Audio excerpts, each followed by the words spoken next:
আসসালামু আলাইকুম ওয়া রাহমাতুল্লাহ। আত্মশুদ্ধি এখনই পরিবর্তনের সময়। তাজকিয়া, time to purify your soul. প্রিয় ভাই ও বোনেরা, পৃথিবীর সমস্ত সফলতা তখনই টিকে থাকে যখন আত্মা পবিত্র থাকে। আত্মশুদ্ধি মানে শুধু পাপ থেকে বাঁচা নয়, বরং অন্তরকে আল্লাহর ভালোবাসায় পরিপূর্ণ করা।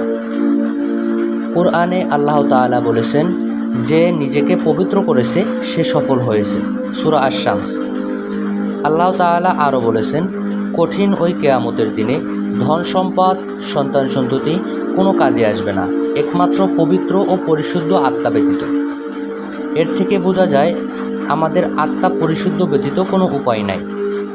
প্রতিদিন 5 ওয়াক্ত নামাজে দাঁড়িয়ে আমরা আত্মা পরিচর্যা করি, কিন্তু আমাদের আচরণ, চিন্তা এবং কথাবার্তার মধ্যেও হতে হবে তাকওয়ার প্রকাশ। আজ থেকে শুরু হোক নতুন পথ চলা। আসুন অন্তর থেকে এই কিটগুলো বিতাড়িত করি। অহংকার পরিহার করি, হিংসা পরিহার করি, বক্জ দূর করি, রাগ গোস্বা দূর করি, গীবত পরিহার করি, অবৈধ লোভ লালসা না করি, মিথ্যা পরিহার করি, কৃপণতা না করি, লোক দেখানো ইবাদত না করি, গুরুর পরিহার করি। এর বিপরীতে এই ভালো স্বভাবগুলো অর্জন করি।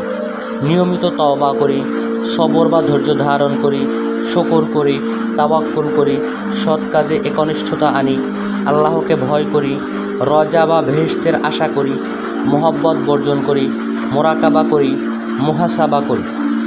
আত্মশুদ্ধি মানেই আল্লাহর নৈকট্য। নিজেকে বদলাও, দুনিয়া বদলে যাবে। মুত্তাকিন মিডিয়া, আত্মার জাগরণের পথে। আত্মশুদ্ধি কি আসলেই সম্ভব? যে নিজেকে পরিশুদ্ধ করল সেই সফল। নিয়মিত তওবা করুন, গীবত বর্জন করুন, আল্লাহর নিকটবর্তী হন। মুত্তাকিন মিডিয়া সাবস্ক্রাইব করে পাশে থাকুন। লাইক, কমেন্ট ও শেয়ার করে আমাকে এরকম আরও ভালো ভালো ভিডিও বানাতে উৎসাহিত করুন। জাযাকাল্লাহু খায়রান।